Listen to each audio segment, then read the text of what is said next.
He gave me the thumbs up. Okay. Good evening, everyone. I am going to reconvene in open meeting and we did not have a closed meeting, so we can move straight into the public hearings. Yeah, just to be clear, the special exception 250501 was withdrawn by the owner and applicant, so that is not before you tonight. That brings up public hearing on the sign ordinance. The Board of Supervisors and Planning Commission have gone through public hearings twice earlier on earlier iterations of potential amendments, received feedback, modified the document, the proposed amendment. And then recently, the Board of Supervisors have worked through this most recent ordinance amendment topic by topic through several different meetings over many months, leading to the draft that has now been advertised for public hearing. The board at your last meeting requested this to be a joint public hearing with the Planning Commission. The Planning Commission members are here. They will have to call to order before you have your public hearing, and then once you do that, and then if you want any other input or an introduction to the document, we can do that. So I guess at this point, it would be appropriate for me to call back to order the regularly scheduled September meeting of the Planning Commission, which was continued to this location, date, and time. Excellent. So I don't know how the board would like to any other information on the changes? You've been really intimately involved in the changes over many meetings. The draft has been available online through the website, latest news, as well as available for review at my office. I think, my opinion is you hear from the public, and then based on questions, perhaps we can go deeper into some of the content if there are questions on some of the content of the document. Okay. All right, I'm going to open the public hearing, and anyone wishing to speak with regards to just the sign ordinance, please be recognized and give us your name and district, and we'll keep it to 5 minutes or less.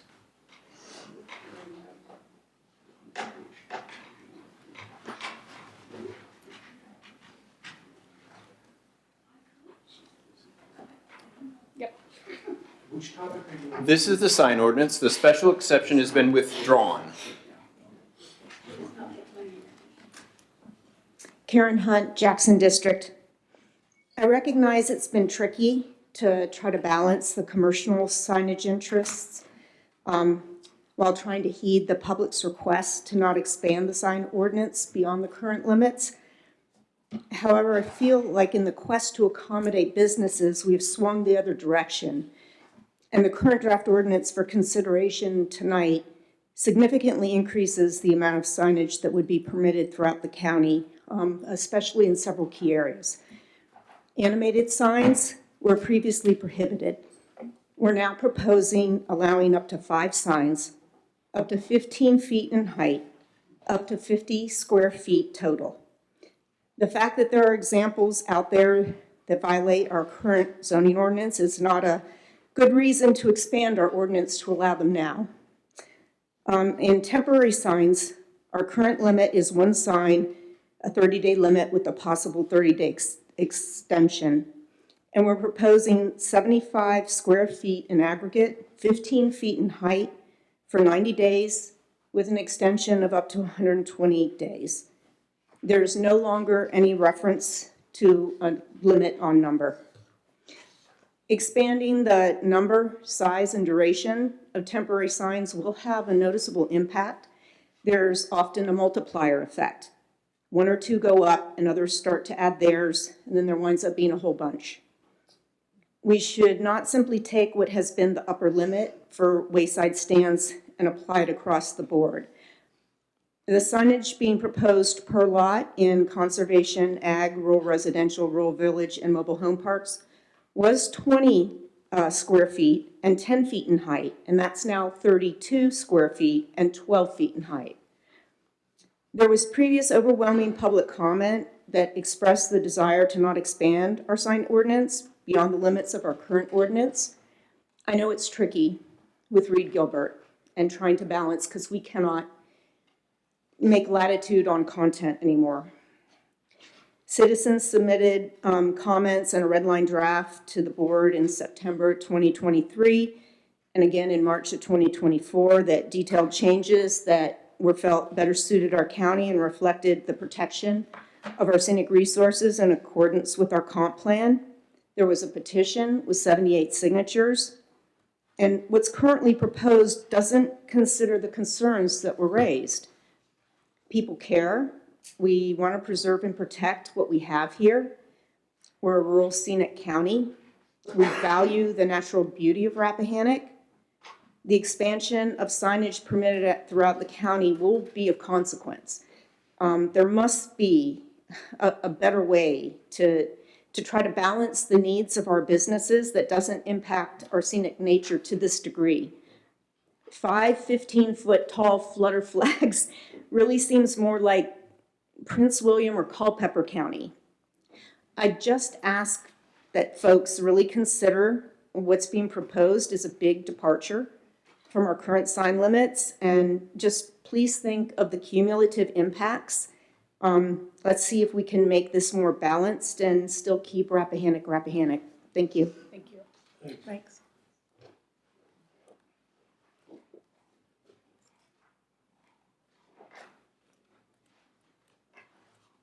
Thank you. Good evening. I feel like I'm coming to the wedding after the bride and groom have Name and kissed. district, But please. my name is Edward Hughes. I'm from the Wakefield district. So in the definition of a sign, there are exemptions for flags of the nation, flags of the county, flags of the state, of the United Nations, of other nations. And then there's, in the entry under exemptions, there's the president and vice president.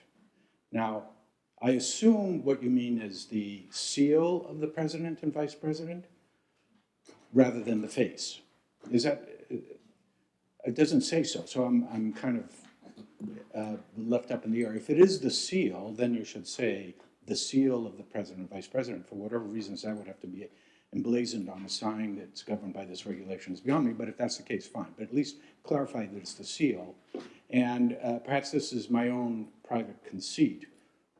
It being that we're trying to comply with the Constitution, and the Constitution established 3 equal branches of government, exempting only the executive, I think, doesn't do justice to the Supreme Court and Congress. And I would ask that you would add the seal of the Supreme Court and Congress, both of whom have a seal. If it does include, if it's not just the seal, but it's the face or the visage of the president and vice president, I would ask that it be stricken. So that's it. Thank you. Thank you. Thank you.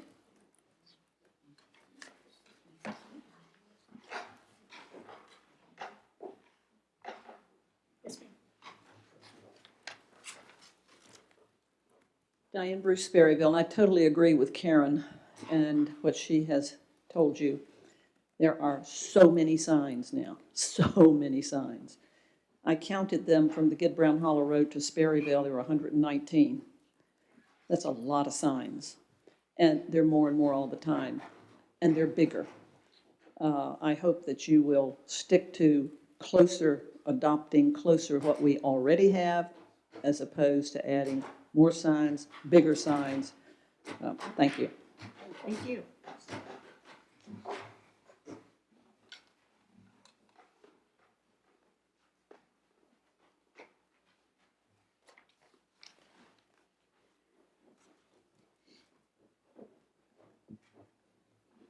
Anita Ramos, Hampton District. I'm just going to say ditto.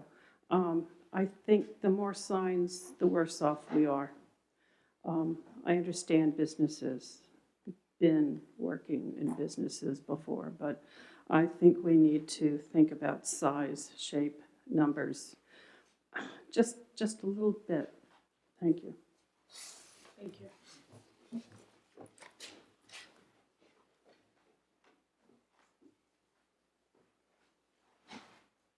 All right, not seeing any other hands in the courtroom, and it does not appear Well, Ms. Shanahan's welcome to comment. she is, that is true.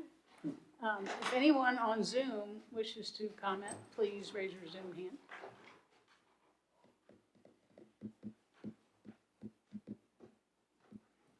All right, no hand on Zoom. I'll close the public hearing and open it up to the board and the planning commission.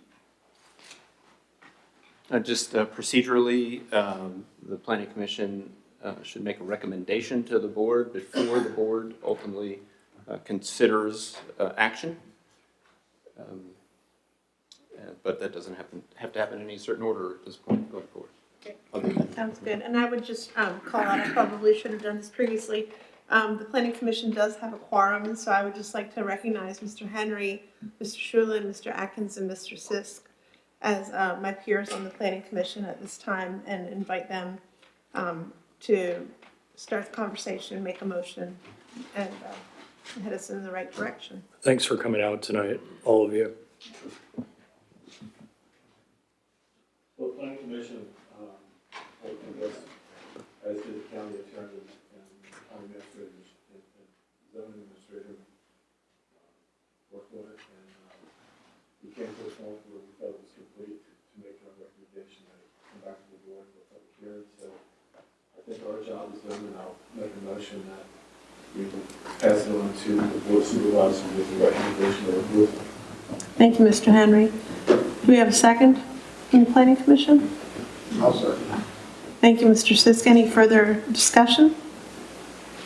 I think Mr. Hughes brings up an interesting point, that we isolated one branch of our government and not the other two. I think incorporating his idea makes sense. And I don't think expanding it as an exception creates any issues. So you would recommend, it sounds like you're asking for an amendment to the motion to incorporate Mr. Hughes' comments and be specific that you're looking for the seal of those offices, and also allowing the seal for the Supreme Court and the judicial branch. Yes. Does that, Legislative. legislative branch, thank you. So does that sound accurate? Yes. Okay. Mr. Henry, are you agreeable to that amendment? Yes. And you're agreeable as well, Mr. Sisk? Yes, sir. All right. If I may suggest, Madam Chair, that the amendment read, any official flag or seal of the United States government. It's the way simple. Does that sound agreeable to everyone? Yes. All right. Sounds like we have a ball game. Any other discussion? All right, all those in favor of referring it to the planning, or the Board of Supervisors with that change noted, please say aye. Aye. Any opposed? Thank you. Thank you. Very efficient. Mr. Curry, a couple of the speakers either just saying ditto or repeating another person's comments landed on, I think, most intensely where we've ended up on temporary signs. So I think it would be useful for all of us, since that was one of the first parts of this revamped ordinance that we looked at. It'd be useful, I think, especially for me, to be reminded of where we did end up on the general parameters on temporary signs, which I agree with Ms. Bruce. The proliferation of these temporary signs, particularly between Sperryville and say Massey's Corners, it can get out of control. So I think it would be important to remind us all where we are in temporary signs currently with the draft. Ms. Hunt raised this issue of animated signs. I think that'd be also something worth reminding us all of where we ended up on that provision of the ordinance in particular. Sure. So temporary signs are handled in section 170-101. The first important point is that temporary signs are not allowed in the VDOT right away. So road step-in signs that you see along 211 are all illegal. And those are in the jurisdiction of the Virginia Department of Transportation, calls to them, and they police it every now and again, and especially after we ask them to. That really captures many of the temporary signs. Because the right-of-way is often larger than one might think along our primary highways. Secondaries is a little bit different. Beyond that, section 170-101, temporary signs, maximum temporary sign area per parcel in all zoning districts shall not exceed 75 square feet, nor exceed a height of 8 feet. The board had a lot of discussion about this, as some of the speakers mentioned. The board cannot apply different size limits to different types of signs, for example, political signs or Hey, for sale. hay for sale signs or whatever buckets you want to put them in. And so there was a thought that political signs often come in the 8 foot by 4 foot sheet of plywood back in the day size, and that one might want to have 2 of those and then have a few step-in signs, and that's where they arrived at 75 as my recollection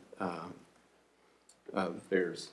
As far as 8 feet, I think that is similar to what it was before. Duration of display, 90 days in all zoning districts except for agriculture, so 90 days period. In agriculture, it's 120 days. The individuals do not need to seek a permit, similar to today, but they still need to meet the requirements. So they do not have to go to the zoning office, fill out a piece of paper, and get a permit. However, you do have to note the date of display on these signs so that we can go and inspect them and see if they have been there for more than 90 days. And if it doesn't have the date of display, then it's illegal. If it has a date of display that's within 90 or 120 days, then it's legal. If it has a date of display that's longer than 90 or 120 days, then it's illegal. A single temporary sign with an area not to exceed 15 square feet in area that is removed daily for at least 8 hours and otherwise meets the requirements of this article is allowed and shall not be counted as part of the total. The idea here was a kind of a sandwich board sign that a business might put out at the beginning of the day, take down at the end of the day. Again, it's not allowed in the right-of-way, but that was where that was coming from. Decals in the side of a storefront like the Quickie Mart or any of our other businesses do not count. And then commercial zones, this was mentioned. Animated signs in general are still prohibited in our ordinance, and those include 2 types of animated signs. Those that have blinking lights, that the lights change more than once every hour, and those that are driven into motion by the wind. The changing lights are still prohibited everywhere. However, those signs that are driven to motion by the wind are allowed in certain circumstances, which are the commercial zoning districts, industrial zoning districts, and agricultural zoning districts.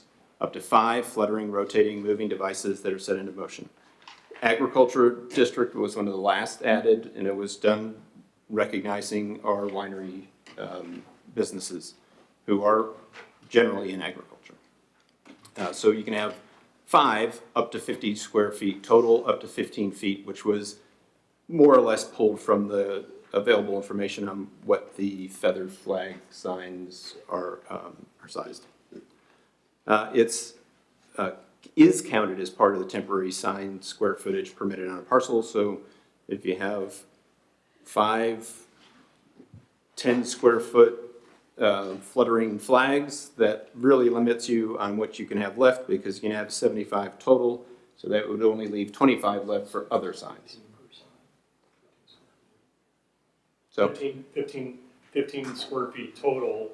50 total for all signs, but you get 5 of them. Yeah. And then you can mix and match however you want. You might have a flag, a typical flag that we think of on a pole that's a commercial in nature, and it could be 15 feet tall and 25 square feet. But then you're limiting the number of those you might be able to have. I guess my only My only concern there, and it's really about an enforcement and also about a citizen being able to keep track of these things. Obviously, the highlight from your temporary sign overview just provided was 75 square feet total. Now we're in another category of wind-based, whatever, Wind-driven. animated signs. And now we're talking about a different square footage. So it's 75 feet, of which 50 could be fluttering. Okay, so the 75 still carries through, because I thought when we talked about this before, we were hoping for simplicity so that no one was confused. So you get 75, you can just choose 50 of them can move around. Okay. The sandwich board is in addition. Okay. Right. And I think we did that knowing that the businesses would put it out and take it back in after. Right.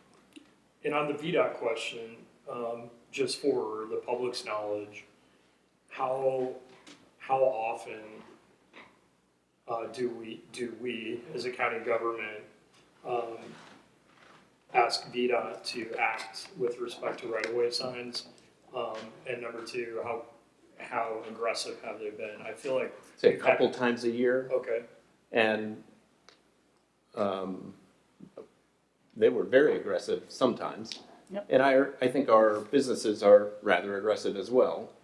It's important to some of them, and what likely needs to happen when everything is done and updated, there probably needs to be a little bit of counseling to make sure people understand what the code is. Most people are going about their daily lives and don't really know that there is a local code or what it might say. Right. And so they can learn that, and then they can find a place that is appropriate out of the right of way to have an allowable sign.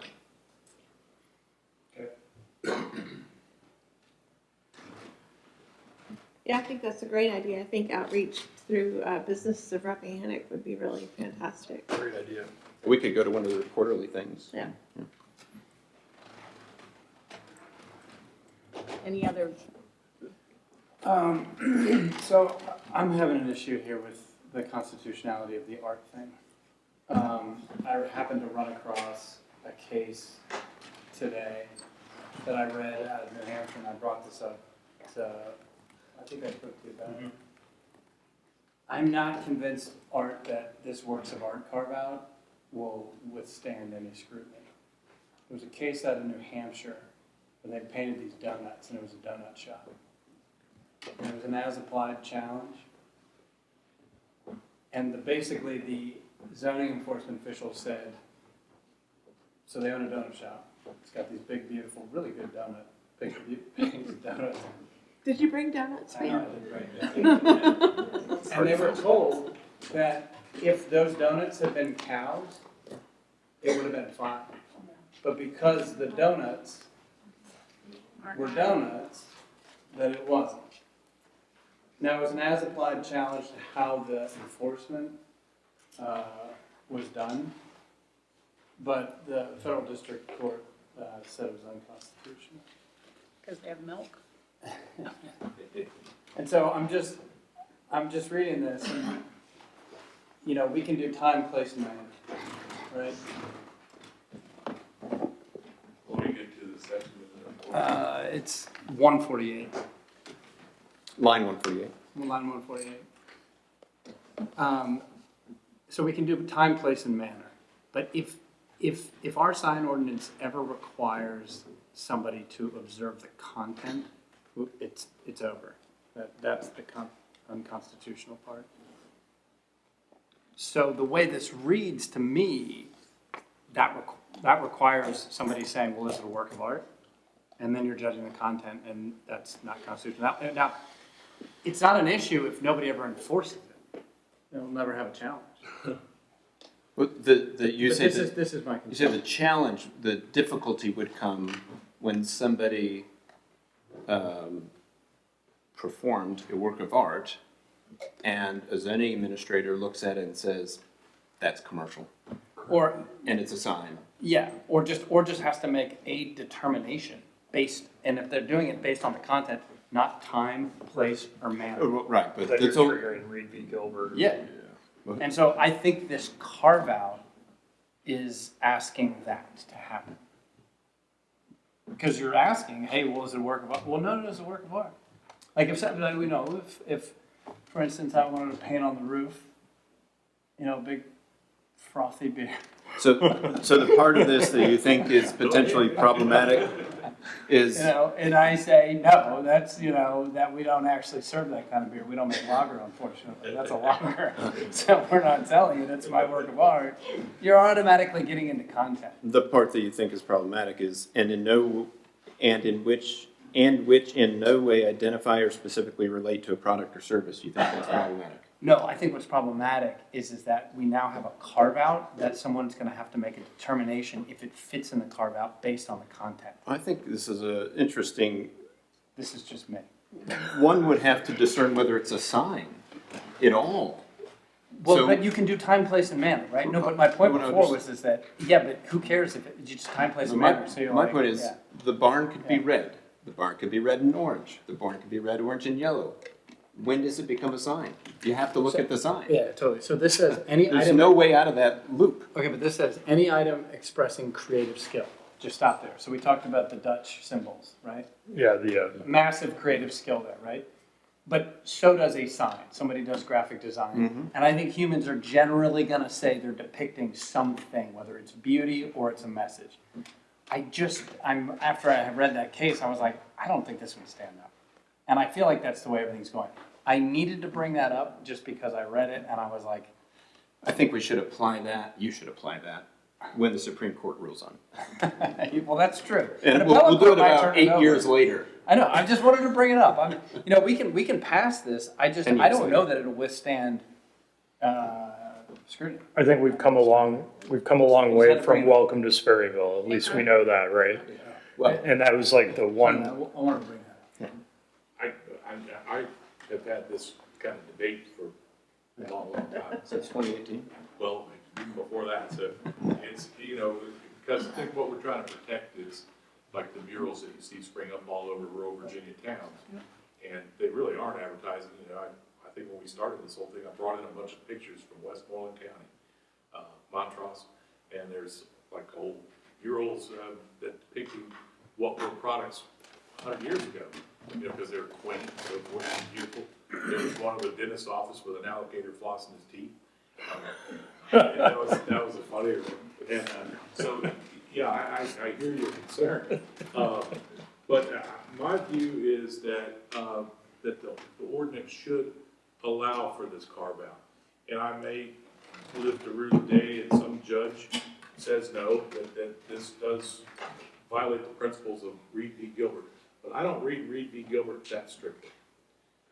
I think that there is wiggle room for local governments to protect this type of artistic expression in the public view and not treat it as a sign. So my advice to the board is to let it stand. I do believe this language in part comes from the LGA definition, the local government attorneys. So a lot smarter lawyers than me have looked at this and said, yeah. So, and then there's the BoardDocs signs, which is kind of the Virginia demarcation point of what's commercial and what's not. So, when you incorporate a logo, it's kind of hard to argue that it's, yes, of course, it may be artistic, it may be, like this, the doggy pulling the girl bathing suit down. What was that, some kind of suntan oil or something? Uptown. Yeah, but, but that was an advertisement for suntan oil. So, somebody's gotta make the call. This tends to, in my view, allow more than it prohibits. So on that, I can kind of perch a little bit of confidence. I would say too that often what you hear back from the public is a reflection of what you have advertised for public hearing. And I'm sure we can all, or most of us can probably remember times when we did not have public art carve-outs and we heard from the arts community that this was important to them.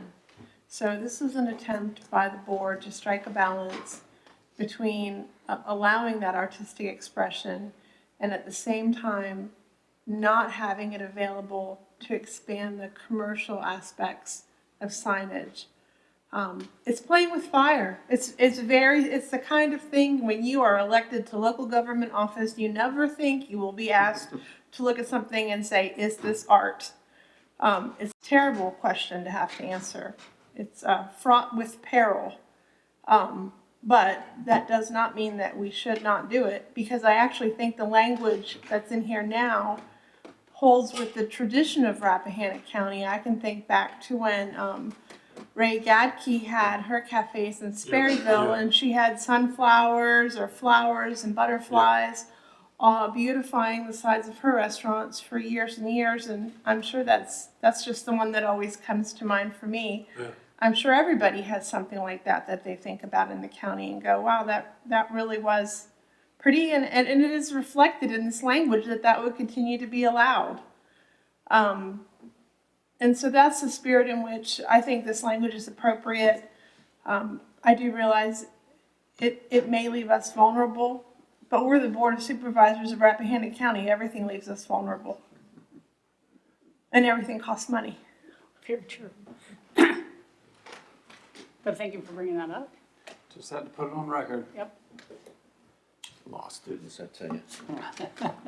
It's gonna keep me up at night. And I will say that I'm not a fan of the wind motion signs, but I, as a business person, completely understand why businesses like them. So as long as they don't get so many, which I know is against what we're about to vote on, so many in the front that completely takes your eye off the road, that's the biggest concern. Could I bring up one point that came to mind as we were beginning our discussion this evening, and Gary in particular brought up election signs. I think as in so many things in life, timing is everything. And perhaps we should hold this vote until next month, because I can think of a scenario that may be terrible that we would adopt this tonight, and if enforcement should start tomorrow, people would be calling in their neighbors' signs to be removed, and no one knew to put start dates on them. And We could vote tonight and just say that it goes. put it 120 days from now. Yeah, January 1. Then I think that's the way to go. it gives you time to meet with businesses of That's very Rappahannock. Well, I don't know how thoughtful it was. It just occurred to me. No, But having been on the receiving end of that sort of treatment in an election cycle, it's never pleasant, yeah, and good for you. terrible scramble. Smart. I think making January 1 makes sense. Yeah. Gives you time to get with businesses of Rappahannock too. Michelle, do you have your enforcement team all lined up and ready to go on January 1? But that's a good point. It would allow also some outreach between Yes. now and then. I For think sure. that's critical. It's reasonable. I'm comfortable with this. We've been working on this for a while. Some of you longer than myself. But I hear from businesses regularly. And as you all know, Amosville is not the business hub of Rappahannock County. So if I am hearing from those businesses, those few businesses in Amosville on a regular basis, then I can only imagine what the others of you whose district house more businesses than mine do. So I'm very comfortable with this, and I absolutely think enforcement beginning on January 1 is pretty good. Excellent idea. They want to make a motion? I'll make a motion that we adopt the sign ordinance. Well, so we've got the recommendation that came through from the planning commission. I was going to say Okay. that includes a change as recommended by the planning commission. And then I think just to make sure we're all on the same page. The ordained section, now therefore be it ordained and enacted by roll call vote of Rappahannock County Board of Supervisors, the 6th day of October 2025, that Chapter 170 zoning of the Rappahannock County Code is by this ordinance amended to completely repeal Article 12 signs and replace it as follows: to be effective January 1, 2026. You took the words right out of my mouth, Gary. Thank you so much. That's That's my motion. Anybody got a second? I'll second it. All right. Donna used to second it. Motion and a second. Any further discussion? Thanks a lot to our Thank you. colleagues on the planning commission. You guys really have been working on that and many other things, so thank you. Yes, thank you to all of the members of the Planning Commission, including the ones not here this evening, and also to our county attorney for his quick help working through these details this evening. I'm not usually in a thank you game, but I think the citizens have provided an incredible amount of input on this over several years. Well said, Gary. All right. Roll call vote. Aye. Ms. Comer, Ms. Smith, Aye. Mr. Whitson. Aye. Mr. Carney, Aye. and I also. Great. Thanks a lot. Thank you. All right. Public hearing, subdivision ordinance amendment.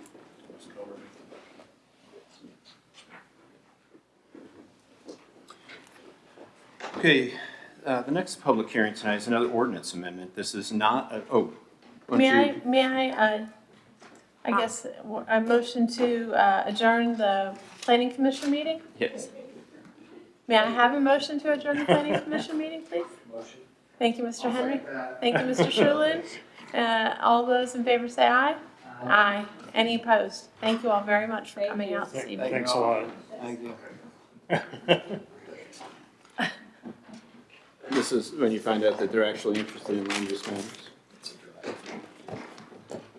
Okay.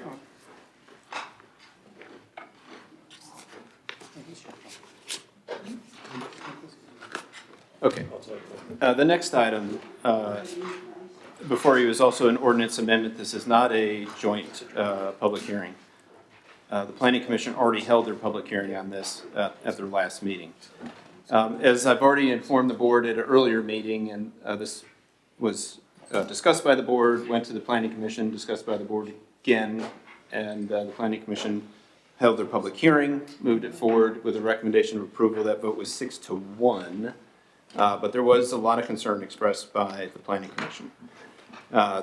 The Virginia General Assembly adopted two bills during the last session, SB 974, subdivision ordinance, plan review by designated agent, definition of designated agent, and HB 2660, subdivision ordinance, shortens time frame for local approvals. Both of those were passed by the General Assembly and signed into law by the governor. And during the Planning Commission public hearing, I actually went back and looked, and SB 974 was adopted by the General Assembly with great speed. It was introduced, deliberated, and passed in both chambers very quickly, and then on to the governor's desk. So I don't know what to read into that other than it wasn't like some that were deliberated for like 3 months.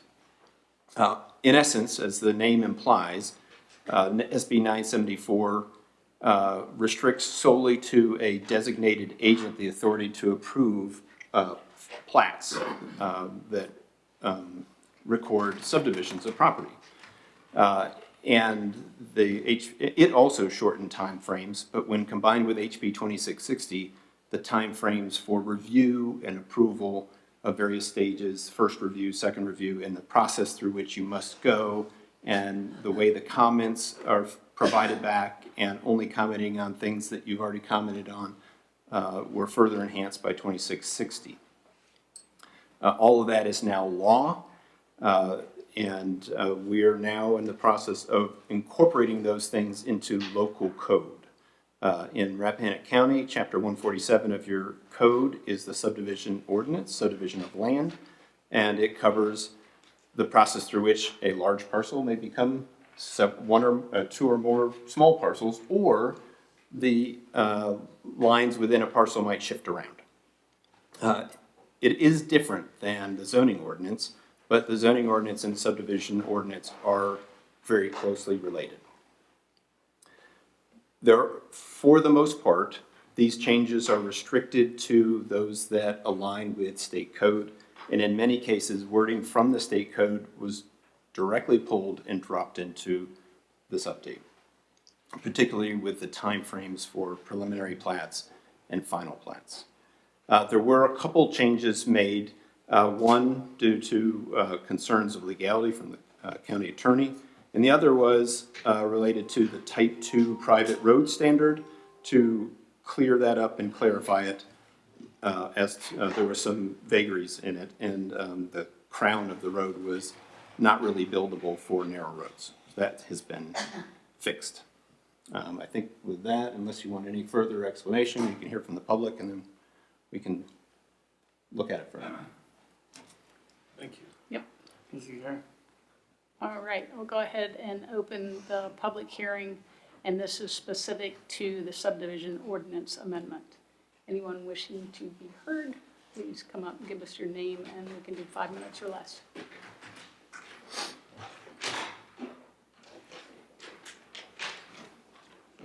Good evening, I'm Joseph Fados. I live at 882 Fodderstack Road in Flint Hill in the Hampton District. I'm here tonight representing the RLEP. I'm on the board of RLEP. We wholeheartedly agree with the recommendation from the Planning Commission on creating enhanced community awareness.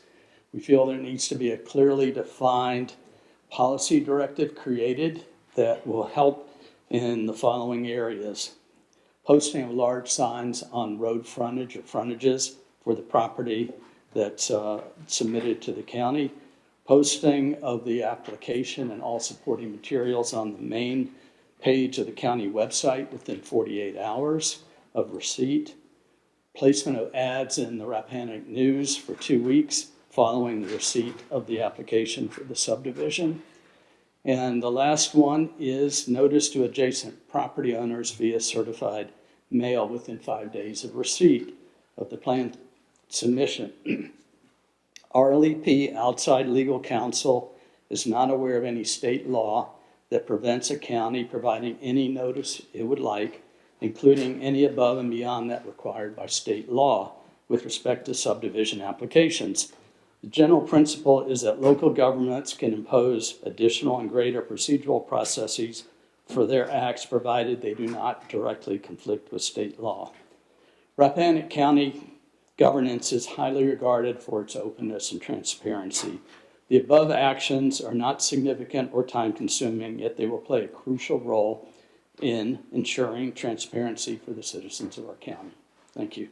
Thank you. Thank you.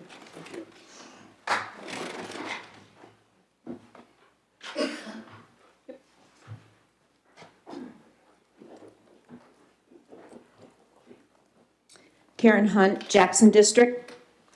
The state code changes for subdivision of land are very concerning and problematic for a county our size. We have a one-person zoning office. Our zoning administrator already has a lot on her plate. It's detrimental to citizens and the county as a whole to have oversight of such an important land use aspect stripped from us. A maximum 5,000 population limit in order to be exempted from this new subdivision agent requirement is woefully inadequate. Out of 133 counties in Virginia, only 3, and 4 if you count Norton City, have a population under 5,000. There are 11 counties with a population under 10,000, and that's out of 133.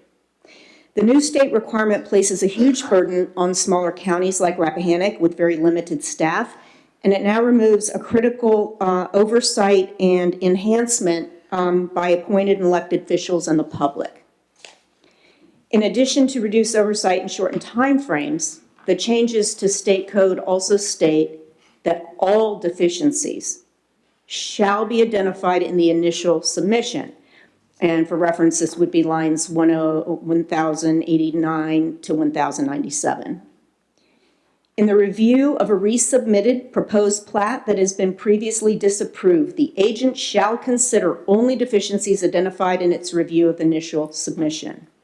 And then a little bit further, upon the second resubmission, the agent's review shall be limited solely to the previously identified deficiencies that caused its disapproval. So if every single aspect of a plat is not scrutinized and verified to be correct and adhere to our ordinance, in our code than the initial submission. Even if there are issues that are identified later, the agent cannot address these deficiencies or require the submitter of the subdivision plat to correct them. If anything gets missed the first time, we cannot require that it be corrected regardless of substance. So this is too critical and detailed to burden one person with in a county our size. We must make sure we are getting every detail correct the first time and now within a shortened time frame. Rappahannock should be partnering with other counties that are in the same situation. We need to be working with our state representatives, Senator Reeves and Delegate Wiebert, to engage their colleagues in the state legislature now to work on getting the 5,000 population exemption increased to something more reasonable. I don't know if that's a 10,000 population limit or 15 or something more, but I suggest we need to be having conversations with and partnering with other counties like us to try to address this. So until this can be addressed at the state level, we need to implement multiple measures. We need to continue the certified mailing notice to adjacent property owners. I would suggest within 3 days of receipt of plat submission to the zoning department, given the increased timeframe speed up. We need to post signage at multiple locations in high traffic areas to alert the public. Sometimes these things are down a smaller back road, and depending on how far you are down that back road, you may not see the sign. We need to require immediate posting of all subdivision plat submission documents on a clear standalone tab on the homepage of the county's website for the public and others' notice and review. The county website can be difficult to navigate. I'm getting better at it, but it's not easy for the public to find stuff on there. So let's think of a way to make it as seamless as possible. Consider implementing a courtesy referral of all subdivision applications, site plans, et cetera, to the Planning Commission for an advisory, non-binding review. That may be a challenge given, again, the shortened timeframes, but maybe we should think outside the box here. This is just way too important to burden Michelle with. She has multiple other responsibilities. We have had multiple sets of eyes reviewing these subdivision plats and plans before. So we all need to help make sure that as a county, we all of us together do not miss any deficiencies in the initial and subsequent submissions, because current state code changes severely hamstring us. Thank you. Thank you. Thanks, Karen.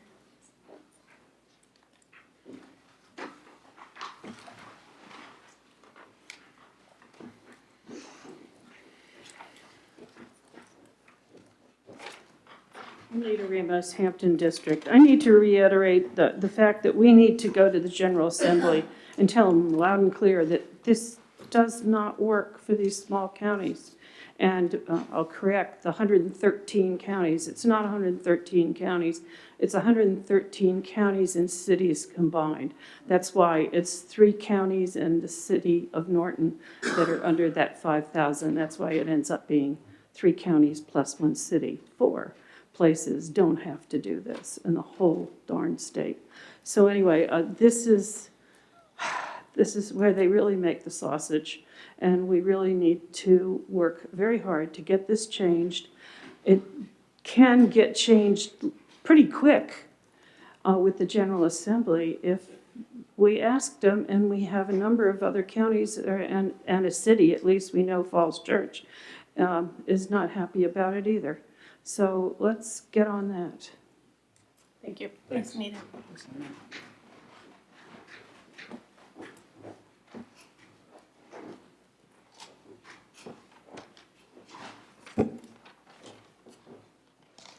I'm Sally Haynes, Piedmont District. Nice to see you all. It's been a while. Good to see you. Hey, Sally.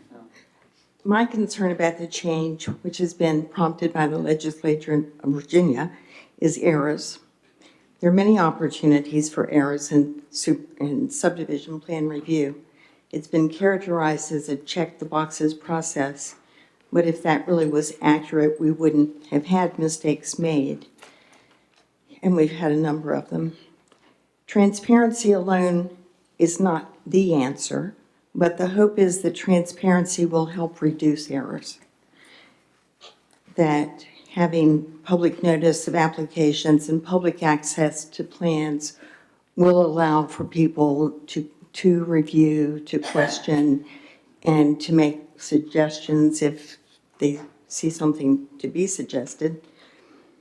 And maybe there are means of injecting assistance into our agent's review process, but I honestly don't have a recommendation there. But I do agree with most of the speakers this evening that we can have transparency with on-site signage, with having applications on the county website, with notices to adjacent property owners, which I think would be extremely important, and notices in newspapers. With respect to the Virginia Code itself, I don't think it's a short-term process by any means, but I do think it's worthwhile to contact the other jurisdictions who've been affected as we've been.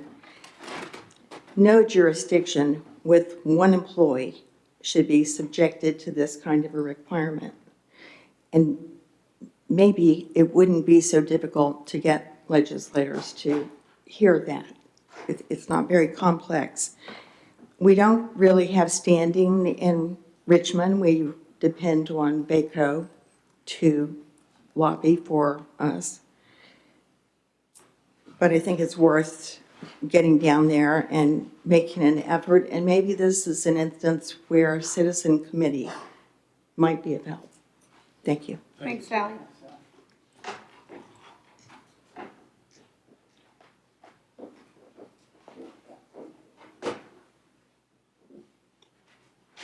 All right, not seeing any other hands in. Yes, ma'am.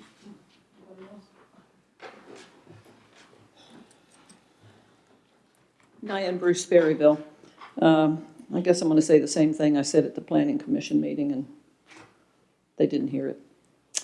I think the zoning administrator is overburdened.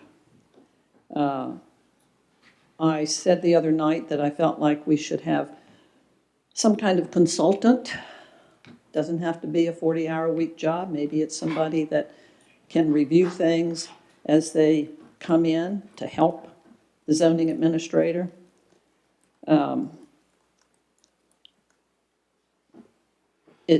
It's too much for one person, and there are too many loopholes. Further, Art has just told us that the government, the county government, has a legal right to protect itself.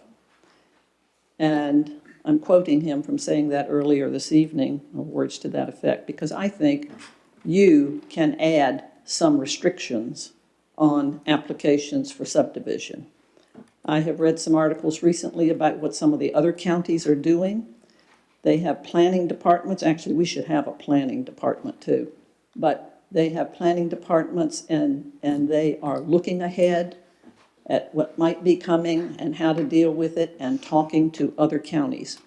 We need to see what some other counties are doing and get some ideas on how you can protect our zoning and subdivision by inserting some requirements. At the Planning Commission meeting the other night, all of the questions were answered by the county administrator, not the zoning administrator. So I'm curious who will be making these decisions. Is the zoning administrator going to make them, or is the county administrator going to make these decisions? And when an application is made, what has to happen before it's actually accepted and those 30 days begin? Or once it's filed, do the 30 days begin right then? And I'm sure you can tell me that, Michelle can tell me that too. But when does that, what does she have to do first? And when does that 30 days begin? And what is the appeal process?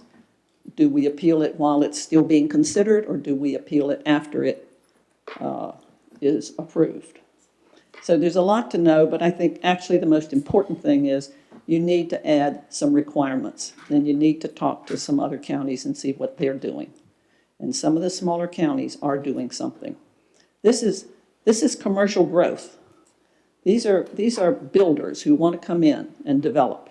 I hope that you will be strong enough to stand up and provide some kind of help for our county. Thank you. Thank you.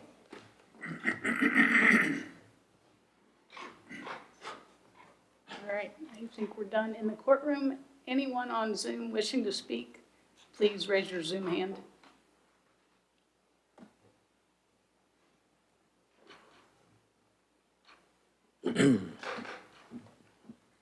All right, not seeing a Zoom hand, I'll go ahead and close the public hearing and open it up to the board. So I took a lot of phone calls about this, and I agree with much of what was said here tonight. First, I do think it's a lot of pressure to put on one person, regardless of how often it happens or regardless of the check boxes. It's a lot of pressure to be on one person. So I recognize that. Also, I did take a minute to dig into what counties fell under what category, what population. And what struck me is when you go under 10,000, I counted 18 localities, some of them were cities, but three counties in particular caught my eye. They were Matthews, King and Queen, and Charles City. So King and Queen and Charles City both are right around 6,000, 7,000 people. They're very similar to us. I happen to know from a conversation with some folks in King and Queen last year that their office too, their staff is really teeny tiny. So I did wonder, well, what are they doing? The other one that really caught my eye was Matthews, because Matthews also relies a lot on tourism. They also rely on keeping their county beautiful. You know, all of the folks traveling to the river, to the water over there. So again, my thought was, what are they doing? Admittedly, I did not call them, and I did not do that much. I wish I had. But I echo some sentiments of some folks here tonight that I don't think that would be a wasted exercise at all to engage with some of those counties and see what they are doing. Because I too read about Falls Church and their planning advisory committee. Again, I feel like a very heavy lift is being put on one person in these small localities. Also, I took a look at who voted for this in both the Senate and the House of Delegates, and again, I wasn't able, by the time it clicked in my head, it was too late for me to do the deep dive that I really wanted to do, but I wanted to see who voted against it. I think there were 5 senators and 8 delegates. Don't quote me. But find out why they voted against it and see too if we could solicit help from them. You know, we know our representatives were not fans of this. So we also know that our representatives have climbed up some big mountains for us in the past. So I definitely think that our constituents are right and that we need to work on that. Lastly, I don't think any of the requests that RLEP have, what they suggested, I don't think any of those requests are unreasonable at all. So I think while recognizing this is law, recognizing that we can't do anything about what the state of Virginia says that we need to do right here, right now, I do think it is not unreasonable to ask to post the signage, to notify the neighbors, to do our due diligence to make sure that our public is well-informed about things that will happen and have an impact to their day-to-day and their quality of life. So that's all I have to say about the matter tonight. Oh, the last thing. Yeah, one more thing. Having said all of that, I wouldn't mind putting it, more than I wouldn't mind, I would like to put it in a joint letter to Richmond, to go back and at the very least, look at that number. I mean, when you look at the places that are 5,000 and under, it's funny. I don't even understand what they were trying to do. At the very least, I think we write this letter and ask them to reconsider the number. I personally think 10,000 is reasonable, because when you start to look at 10,000 right around there, those counties really do start to shift and change. You can tell that their mission is a little bit different. Their mission and their vision is a little bit different than that of King and Queen and Charles City and Rappahannock and Bath. Those counties have very different look and feel than some of the counties that are cresting up over 10,000. And then in the meantime, we're right on the heels of VACO. Now's the time to pick the brains of the people who are making these decisions, and putting policies and processes and procedures in place in their counties. Don, I just, so it was 97 for it and 1 against it. So Delegate Weber voted for it. It was 97 for this bill. Are you sure? That's Well, I not the just vote looked it sheet up. that I saw. Yeah, I saw 5 and 8. Is it HB 2667? That's No, the one that shortened the timeframes. SB 974. 974, so those two different bills. SB 974. Delegate Weber voted So that against it. one was the one that shortened the time frame, HB which 2266. is remarkably 97 to 1, which is interesting. Right. And just doing so makes it very difficult, near impossible, to go through a public process with a planning commissioner or board. So what kind of timeline are we talking about, Gary? Let's just chop it up. Well, for within 5 everybody. days, it needs to go to VDOT and the health department. Well, I think Michelle put And together. then you got 30 days for a decision? Should come up and go through that.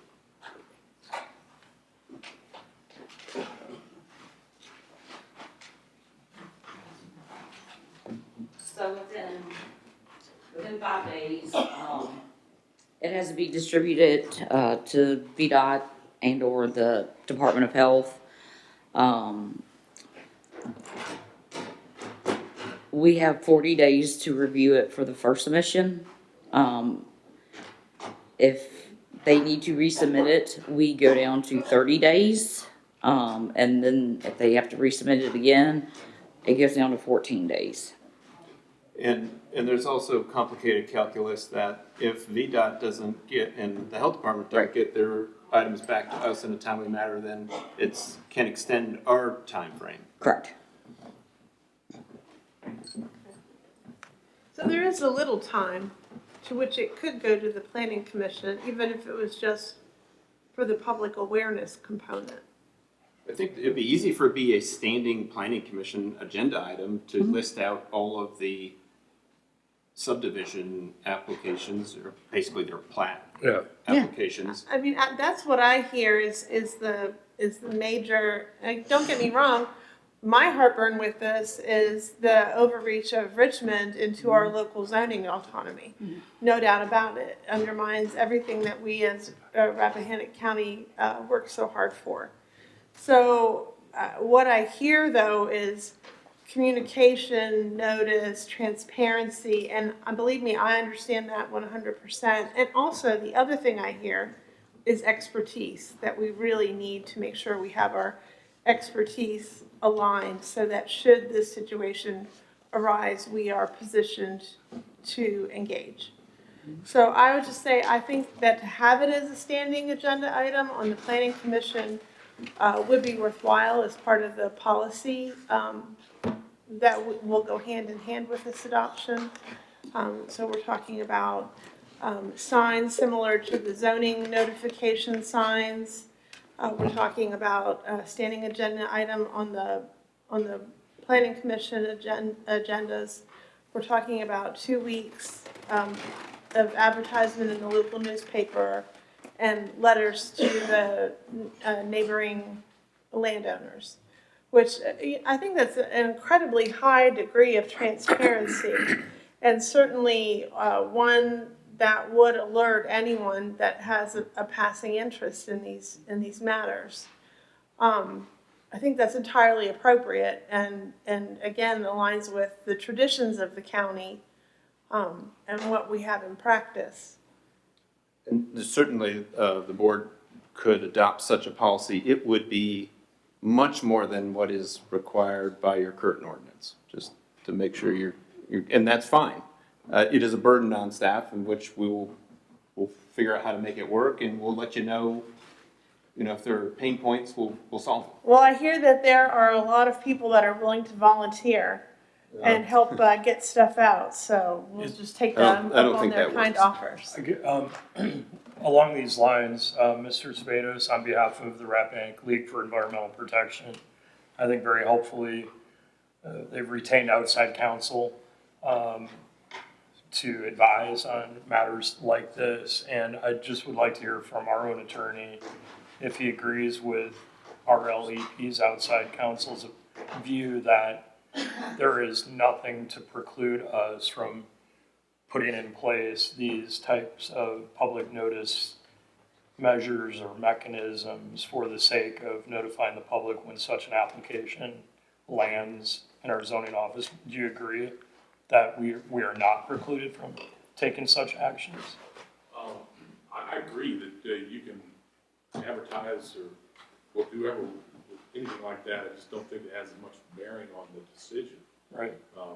So I'm not sure to what end, but yeah, I don't disagree with RLB's counsel's view on, these types of things where you're gonna post the property and we'll let them know, the neighbors and stuff, but what are the neighbors gonna do once they get that information? That's true. I think the best point that was made earlier was, the young lady over here was, what it might do is maybe catch an error if you do put the application on the website. And it is a public document once they submit it, so why can't you do that? I don't have Yes. a problem with that. Thank you for bringing that up. The website was the other component that I didn't recollect. But I do think that that's exactly right. And, sunshine and fresh air are the best disinfectants and a good way to catch errors and But I think and get good feedback. it seems like, and I think Mr. Spados and Ms. Hunt and Ms. Bruce all made strong comments that are complimentary in the sense that it does lead to and reinforce what Ms. Smith and Ms. Comer have raised in terms of transparency and process. And I think that we're conflating a few things here. So we have the challenge of state legislature that's mandating a change. So we have our ordinance as written, and however that's going to be codified, maybe tonight it will be. So there's that. Then you have the separate question of just making people aware, which it seems like we can do without causing ourselves any legal problems. And then there's the question of process and staff. And it seems to me that given the public response to all of this, and I recently attended a Rappahannock News 4th Estate Friday roundtable, and this came up immediately during that discussion with a broad range of citizens, and the concern is this is potentially a big deal for Rappahannock County. Now, Mr. Henry, at the recent Planning Commission meeting, posed a very interesting question to Ms. Summers, which I think is worth reinforcing, and that is how often in her time in Rappahannock County has she seen applications for subdivisions involving More than 3 lots. More than 3 lots, and I believe she's never received one. So taking all of that together, we certainly want to be cautious. We certainly want the public to be comfortable with how we proceed. And I think we want to ensure going forward that we have our own internal, call it a concurrence process, like I used to follow in a federal agency where I worked, where you have multiple people signing. This is no criticism of Ms. Summers at all, but rather acknowledging that the public in this particular locality where zoning is everything is asking us to proceed with caution. So if we are going to be required to do something in terms of the codification of an ordinance change, by the state legislature, the least we can do for our citizens is make sure internally that we have a plan, and that's public notice, and then a review process that at least double, triple checks on the front end what the applications contain and whether all Ts are crossed and Is are dotted. And it seems like the public discussion that's driven all of this has been extremely fruitful, and I think we've ended up in a pretty good place thanks to folks like RLEP, Ms. Bruce, Ms. Hunt, Ms. Haynes, and others who have expressed strong views on what we're being asked to do by the state. So I'm comfortable with how we're proceeding, and I'm also comfortable with the fact that hopefully we're not going to see a lot of pressure placed on our staff, but if we do, that we're at least on guard and we'll make sure things are done correctly. I just want to give a shout out now that I'm reading out these vote tallies to our delegate Weber, who did vote against it. It was 89 for it, for SB 974, and 8 against it. So it was, but Mike did vote against it. Yeah, That I is- thought he did. And the senator that put it forth, if I'm looking at this correctly, is from Henrico County, which is a huge county. They probably are already doing it. Yeah, Yeah. so I just go back to why did it come up in the first place, but. The Home Builders Association and the Is that governor. it? And the governor wants some more housing. Two things, I think, fees, anything that we spend money on should go into the permit fee. And I think you can best guess and round up and do that kind of thing. And then the planning commission, I think, is really important, because if this happens once every 5 years, nobody's gonna be looking. I mean, by then, something else will have come up.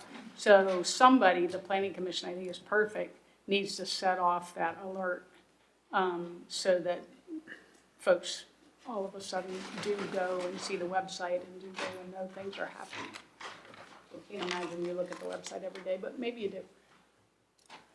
I don't look at the website every day. I don't either. So that, Missing I out. just think it would be very easy to have forgotten Don't it. try anything.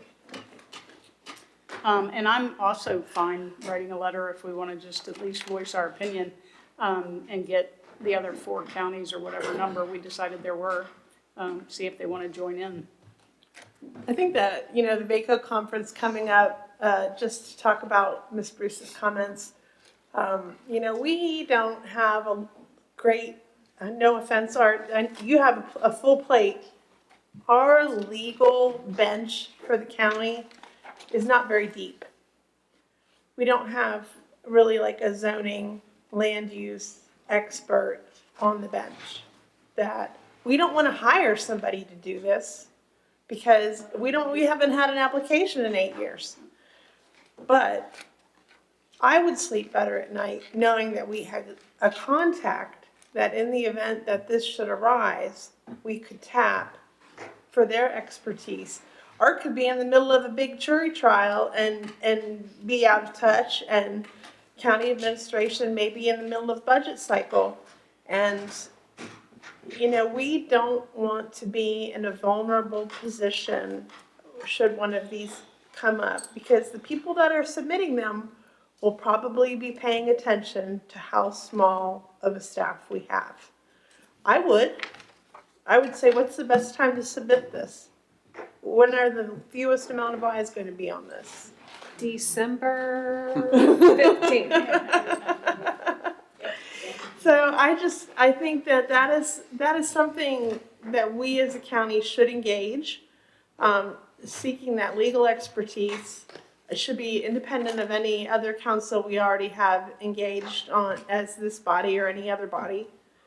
So it would be a true independent voice for zoning and land use. I also believe that we as a board should change the designated agent. I believe if this is signed, it should be signed by the highest employee that we have. I think the county administrator should be our agent. And that would follow the actions of the town, which made their town administrator their agent of record for these applications. And I think that signals to people that that we take this to heart, their comments to heart, and we have elevated it to the highest degree of scrutiny possible, by making the county administrator the signer of this document. Well said. So I think staff can bring a policy to you at your next meeting, a draft, but I would like to suggest, as you have all pointed out, that subdivisions vary. And it could be a boundary line adjustment, which quite frankly is not a subdivision according to our ordinance. It's carved out of the definition of subdivision, but it is still a process. Somebody needs to sign that plat. It could be one lot, could be two lots, could be three lots. Today, up to three lots is administrative process approved by the agent, which is your zoning administrator. And then higher than that, you know, it went through a different process. I think that it might make sense to have slightly different notice requirements for the different intensity of uses. But I think it would be a waste of money to send a letter to every time there's a boundary line adjustment. Send a letter to every property owner around it, put it in the newspaper twice. I think that is far more onerous probably than anybody else in the state. And it's something that you have not done recently. State code requires us to notify adjacent property owner if the subdivision is likely to impact their ability to get water out of the ground with some pretty specific language, which is pretty hard to trigger, quite frankly. So you flesh that out in a draft policy? That's my suggestion, that we have some sort of escalation. That would also allow the board to shift some of these different ideas to the different categories as you see fit. If we set up the different categories, then you can pick from the buffet of notice relatively easily when that policy comes to you before you adopt it. Okay. Sounds like a plan. That is whether you do this or not, we can do that. And I would be remiss, I know the vote at the planning commission was 7-1. I don't think that maybe, or 6-1, that maybe conveys how very much we struggled with this and how very much we did not care for this. However, the only thing worse maybe than doing this is not doing this. And the intended policy that we will draft as a result. And also looking to get it changed next year and repealed as a county so we can go back to our way of doing things. And staff does think that there is opportunity to modify other portions of the subdivision ordinance to clarify submittal requirements.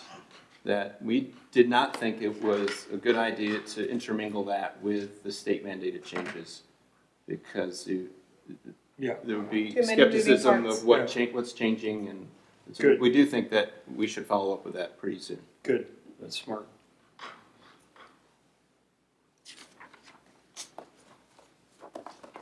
Other than that, Ms. Donahue did find an issue with line 909, and where governing body is struck out, an agent was not put in, but agent should be put in.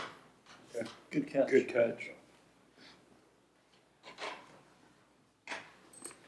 The other question I asked, and it sounds like it's not as big of a deal as it was to me when I read it, was an aggrieved person appeals the decision to the person who made the decision.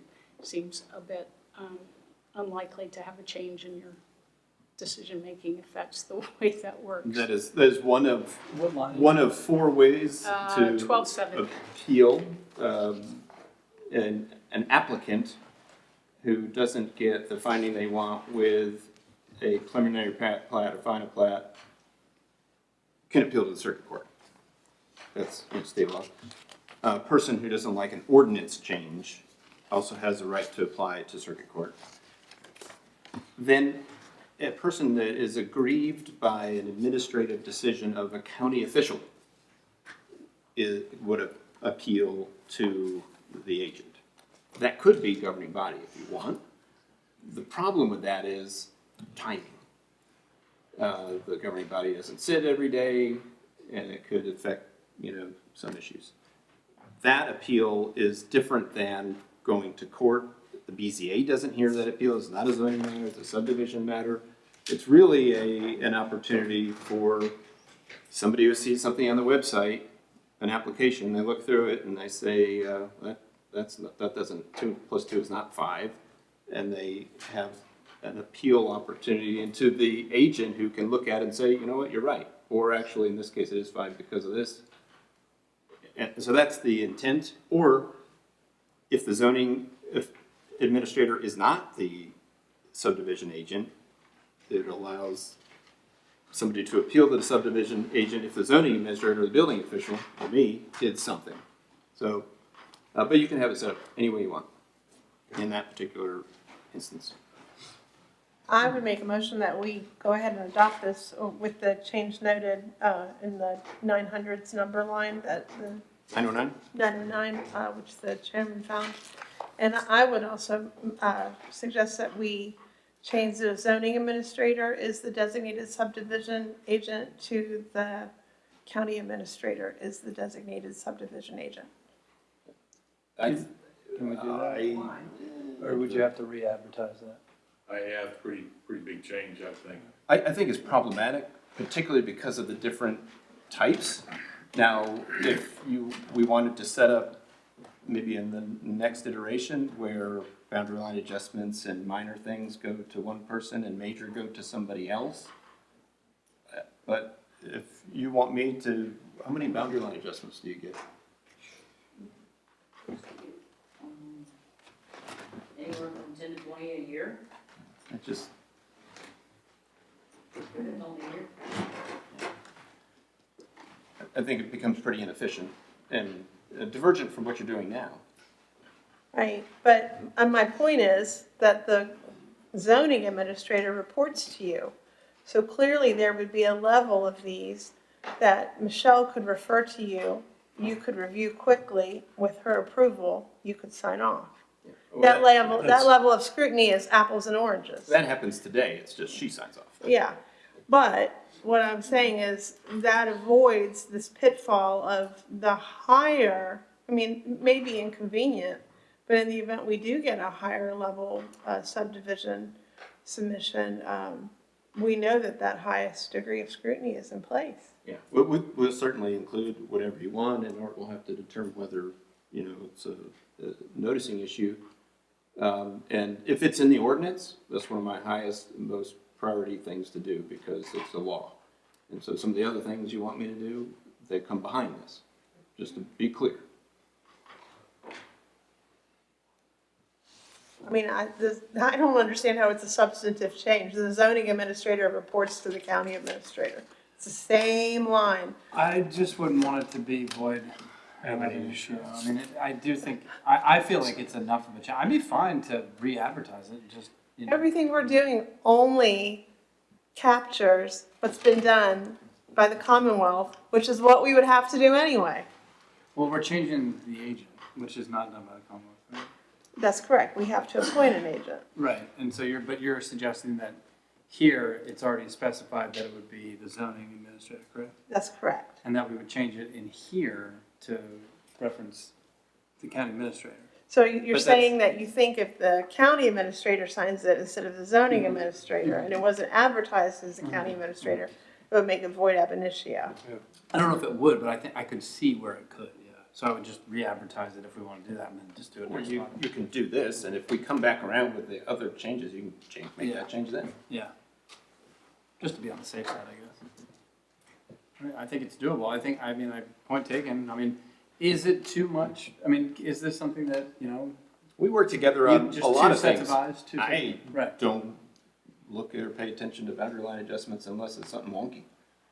Right. And she'll reach out to me and we'll talk about it. But the two sets of eyeballs thing, I mean, is that doable? Yeah, we did that on a lot of things now. Okay. So yeah, I mean, I think we could do it. I would want to re-advertise it probably. Yeah. Or do what he's saying, then just do this and then change it. I mean, I think if we're gonna adopt this tonight, I think it should be changed in the near future with the next set of changes.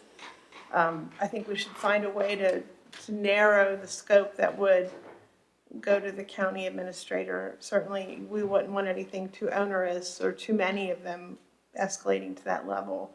But the ones that were being forced to take this route because of this new SB 974, to my mind, those should be escalated to the county administrator.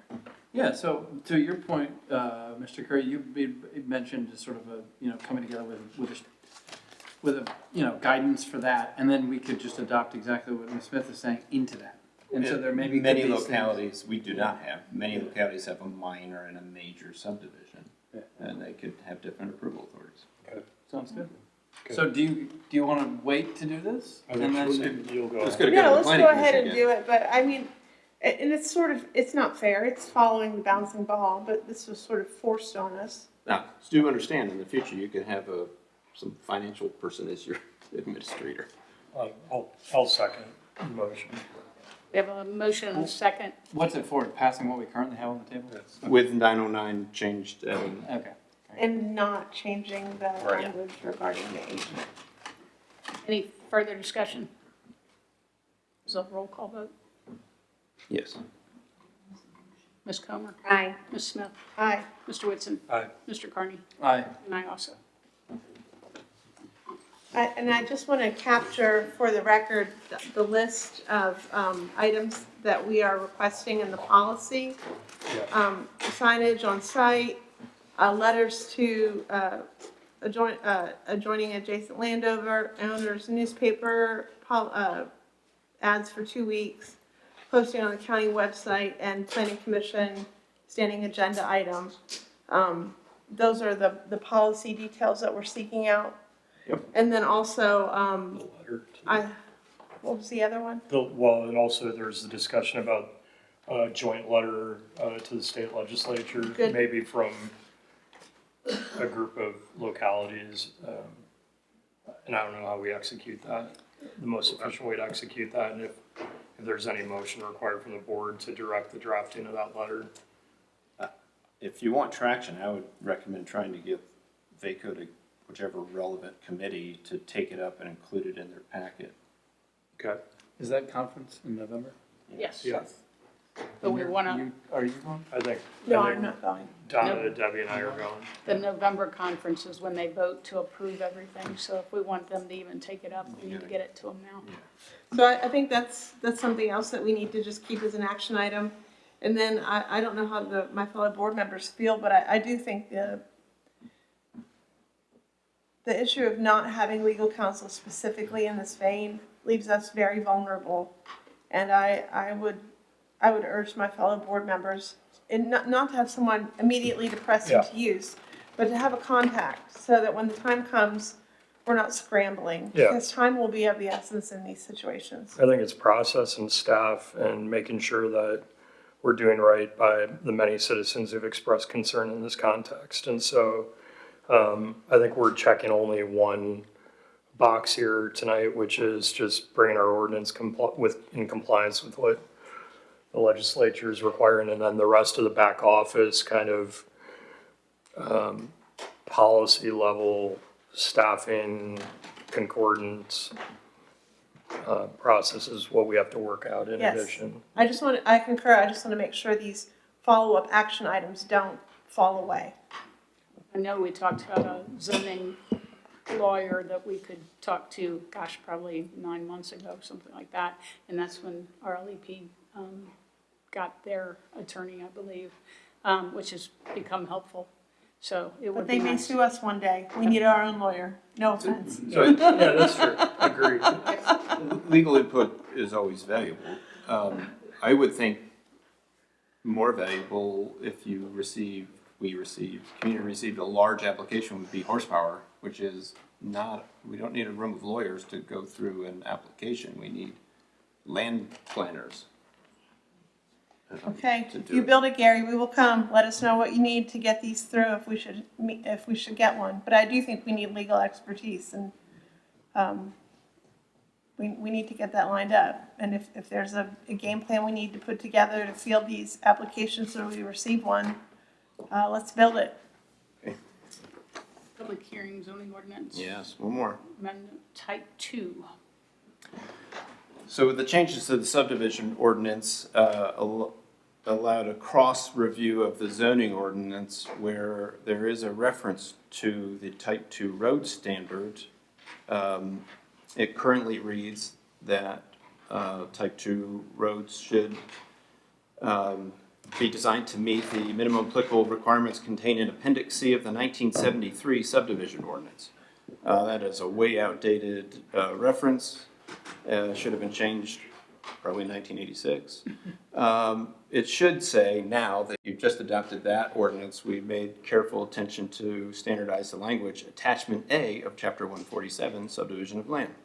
Also, during the Planning Commission, somebody noticed this typo that has been in the ordinance for a long time. This section was last modified in 2008, before that 1990. Imperious should actually say impervious. So this is an ordinance change, it's been advertised. Did you catch have that? the others, you must open a public hearing. All right. I'll open the public hearing. Anyone wishing to speak, please come up, give us your name and your district. Are there people waiting outside for this one? We should- Thank. Open the doors. All right, not seeing anybody in the courtroom. Anyone on Zoom wishing to speak, please raise your Zoom hand. Okay, no Zoom hand. I'll close the public hearing and open it to the board. I'll and- make a motion Thank you. I'll second it. to adopt the ordinance. All right. All right, we have a motion and a second. Any discussion? I can't believe we're gonna just vote this quick after all the hard work that the planning commission put into this. Thank you. Good. Thank you, Planning Commission. Thank you, Planning Commission. All those in favor, oops, sorry, roll call vote. Yeah. Aye. Ms. Smith? Aye. Mr. Woods? Aye. Mr. Carney? Aye. Aye also. Motion to adjourn. No? Second. Public Public comment. comment. Oh, whoops. Whoops. Here you go, Joe. Diane asked one of the Can you come up to the, Opening public comment period now. I have a couple of things. Diane asked what I think is one of the most important questions tonight. When does the clock start ticking on an application? Because I'm sure Michelle will confirm that on applications, especially special exception applications, they're not complete, they're wrong. I mean, at what point is the clock starting to tick? Is it after everything has been corrected and filled in properly? Or is it just when someone throws an application in and it's just, it's not correct? I think it's a, I don't want to answer your questions now. We're going to answer your question before we leave here tonight. Okay, it's Diane's question, but it's I think the best But it was a question good of the question. night. So just one other comment. There are a number of references to the slow pace of subdivision applications over the past years. That is not likely to continue. We will be seeing some large subdivision requests coming in. In fact, one may be coming in soon. So what we're talking about tonight is really important to get resolved. And thank you. Thank Thank you. Thank you. Thank you.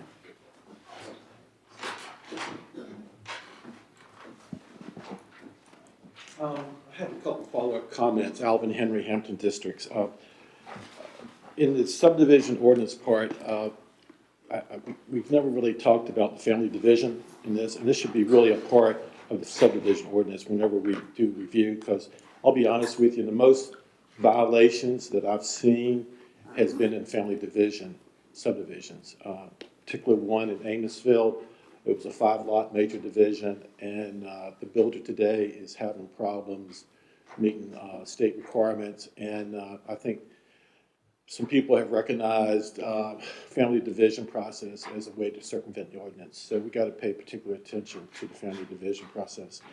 And we talked about an expert person coming in to help. It kind of reminds me of having a gun in a closet with a scope on it, and you pull it out every 5 or 6 years to take a shot with it. And you can't, it's not always sighted in. And to expect somebody to come off the sidelines and come in and play quarterback for us on a review once every 4 or 5 years and be an expert about it, I think we're kind of fooling ourselves about having somebody like that. An attorney, of course, an attorney's an attorney, but when he picks up an ordinance, he's got to get used to it, know how it applies, what's been used, the history of it. I think it's going to be pretty hard to have that expert. And if we really want to look at an expert long-term, I think we really need to grow in-house and have a person like that. Michelle's has come a long way since she's been here.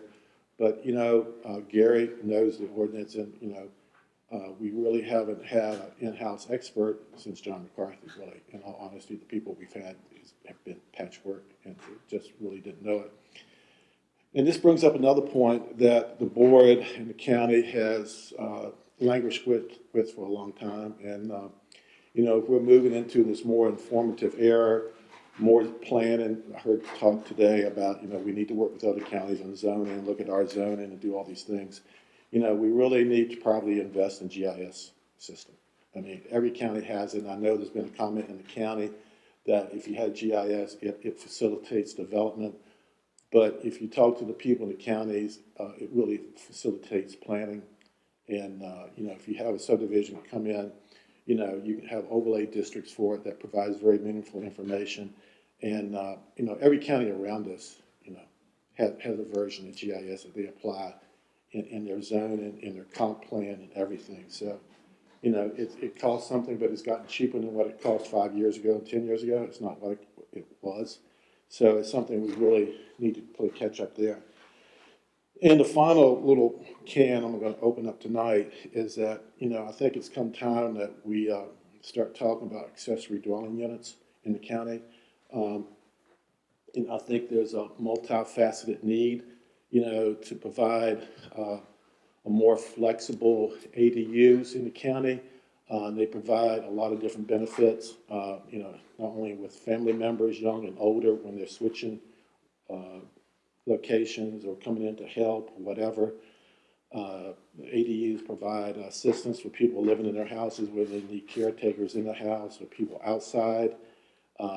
It provides affordable housing for people coming in here, like the school teachers. I hear how the superintendent kind of keeps an informal posting of houses that are available, and there's other areas that people that need housing that come into this county, and it's going to help, with a younger population in the county. We're 50-some years old is the average age now. So, it's hard to go out here and buy a 5-acre lot for $250,000 and create any type of affordable housing. So, and when you got an AUD on a property, most of the landowners are going to make sure it's maintained, cared for, it looks respectable, and the people do the same. And also, there's the Airbnb component of it too. We're looking for more income in between the Airbnb fees and the tax assessment itself. There's a lot of benefits that can come from this, and I think it probably needs to move to the standpoint of being some type of administrative approval and some type of scale where maybe you have one ADU per 25-acre lots, up to 100 and over 100 acres. You get one per every 50. I think it's a good idea to keep one of them within the distance that we have mandated. I think it's 200 feet, and keep them all 1,200 feet. But and then the other ones can be placed other places on the farm, and it will provide some income, maybe to some of these larger families that have farms, that will help keep them together. That was our plan we used when we did the cell towers 20 years ago now, to try to put them on larger tracts and to give these larger landowners some income. And it seems to, I think most of these properties have not sold. I think only one of them sold, and these properties have stayed in. I don't know whether the income had anything to do with it, but it applied there. So I think it's time that we address these ADUs and maybe make them a little bit more flexible, and maybe get to a point where maybe over 100 acres they come for board approval or something like that. Thanks. Thank you.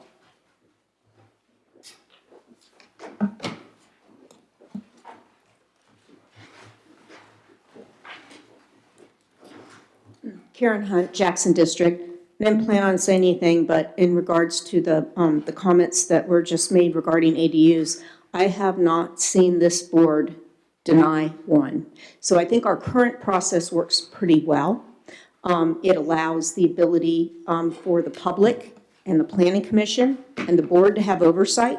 We just spent a lot of time talking about transparency and keeping things on the up and up and making people feel like they were heard. And I think the current situation with a special exception works just fine. Thank you.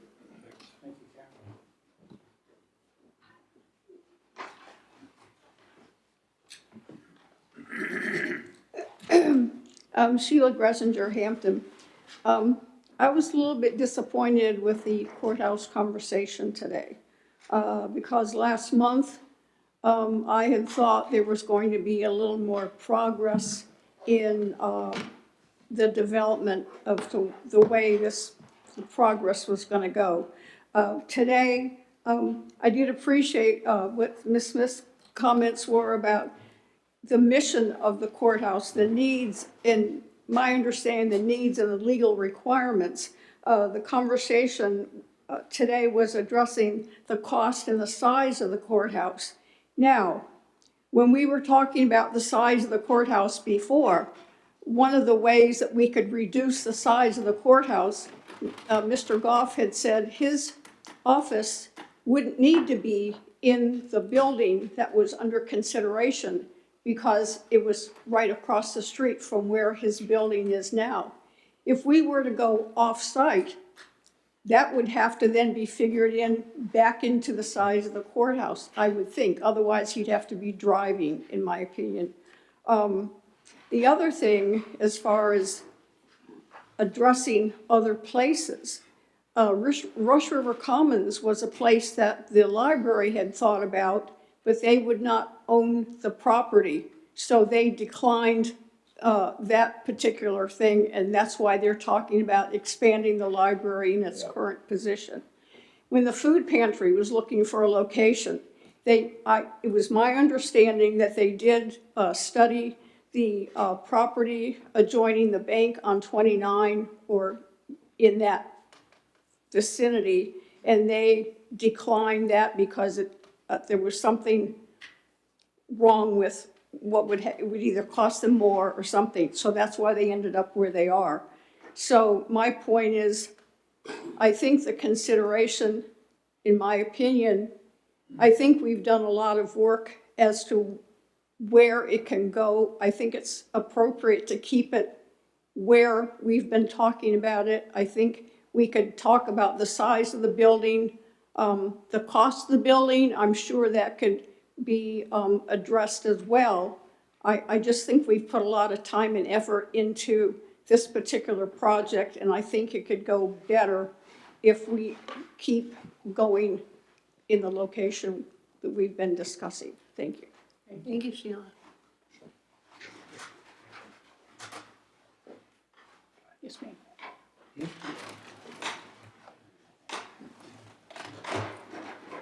Diane Bruce, Berryville. In regards to GIS, look at what has happened to all the counties around us who do have it. I think it helps to keep us rural. So I'm not anxious to see us go to that. I know people want it. Some people want it who are going to make a profit from it. But do we need it?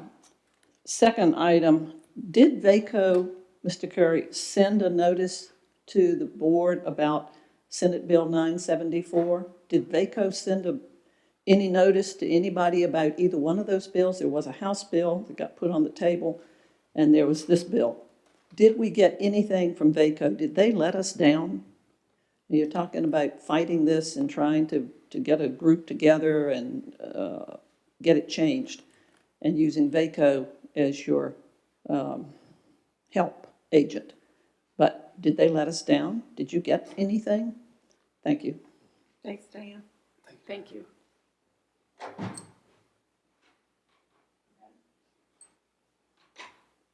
right. Anyone on Zoom wishing to speak during public comment, please raise your Zoom hand.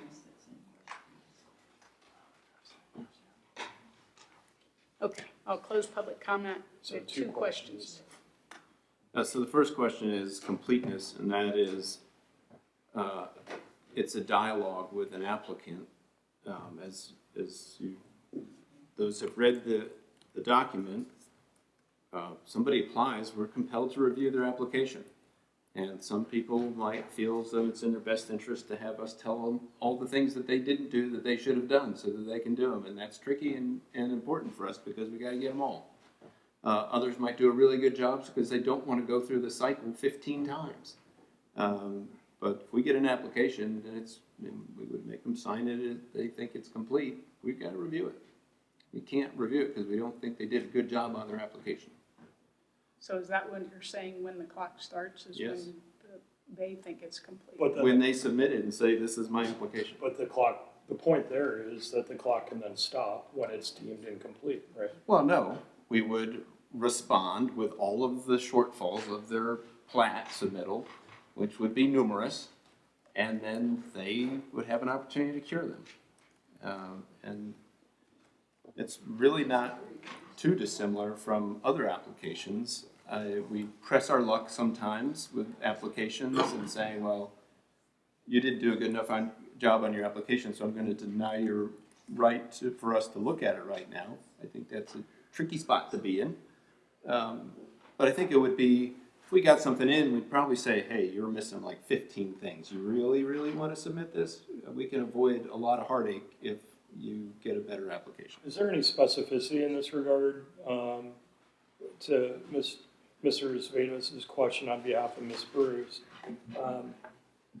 Can we be specific Shall about submit when the clock begins ticking? submit an application with the important following requirements, right? So, but the whole point of the review process is for us to see if they did it and tell them what they didn't do right.